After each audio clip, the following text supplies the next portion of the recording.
ಬಾಡಿಗೆ ಮನೆಯಲ್ಲಿ ವಾಸ, ಕಳ್ಳತನ ಮಾಡಿ ಪರಾರಿ, ಆರೋಪಿಯ ಬಂಧನ.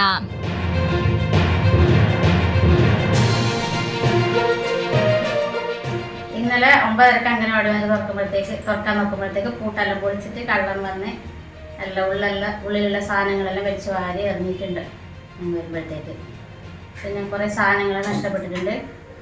2 കുക്കറ്, പിന്നെ മിക്സി. ಮಂಜೇಶ್ವರ ಮಣ್ಣಂಕುಳಿಯ ಅಂಗನವಾಡಿಯಲ್ಲಿ ನಡೆದ ಕಳ್ಳತನ ಪ್ರಕರಣಕ್ಕೆ ಸಂಬಂಧಿಸಿದಂತೆ ಮಂಜೇಶ್ವರ ಪೊಲೀಸ್ ಠಾಣೆ ಇನ್ಸ್ಪೆಕ್ಟರ್ ಅಜಿತ್ ಕುಮಾರ್ ಅವರ ನೇತೃತ್ವದಲ್ಲಿ ಪೊಲೀಸರು ಆರೋಪಿಯನ್ನು ಬಂಧಿಸಿದ್ದಾರೆ. ಬಂಧಿತನನ್ನು ಕರ್ನಾಟಕದ ಪುತ್ತೂರು ತಾಲೂಕಿನ ನೆಲ್ಯಾಡಿ ಕೊಕ್ಕಡ ನಿವಾಸಿ ಅಶ್ರಫ್ ಎಂದು ಗುರುತಿಸಲಾಗಿದೆ. ಈತ ಹಲವು ಕಳ್ಳತನ ಪ್ರಕರಣಗಳಲ್ಲಿ ಆರೋಪಿಯಾಗಿದ್ದು, ಪ್ರಸ್ತುತ ಉಪ್ಪಳದಲ್ಲಿ ಬಾಡಿಗೆ ಮನೆಯಲ್ಲಿ ವಾಸಿಸುತ್ತಿದ್ದ ಎಂದು ಪೊಲೀಸರು ತಿಳಿಸಿದ್ದಾರೆ. ಮಂಜೇಶ್ವರ ಠಾಣಾ ವ್ಯಾಪ್ತಿಯಲ್ಲಿ ಈತನ ವಿರುದ್ಧ ಈಗಾಗಲೇ 3 ಕಳ್ಳತನ ಪ್ರಕರಣಗಳು ದಾಖಲಾಗಿದೆ. ಕಳ್ಳತನ ಮಾಡಿದ ವಸ್ತುಗಳನ್ನು ಉಪ್ಪಳದಲ್ಲಿರುವ ಒಬ್ಬ ಹಿಂದಿ ಭಾಷಿಕ ವ್ಯಕ್ತಿಗೆ ಮಾರಾಟ ಮಾಡಿರುವುದಾಗಿ ಆರೋಪಿ ಪೊಲೀಸರಿಗೆ ಒಪ್ಪಿಕೊಂಡಿದ್ದಾನೆ.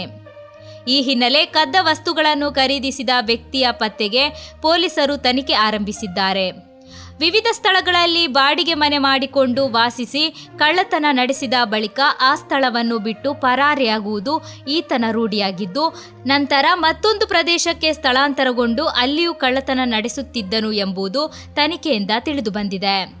ಈ ಕಾರ್ಯಾಚರಣೆಯಲ್ಲಿ ಎಸ್ಐ ವೈಷ್ಣವ್ ರಾಮಚಂದ್ರನ್, ಶಬರಿ ಕೃಷ್ಣ, ಉಮೇಶ್ ಹಾಗೂ ಸೋನಿಯಾ ಅವರು ಭಾಗವಹಿಸಿದ್ದರು.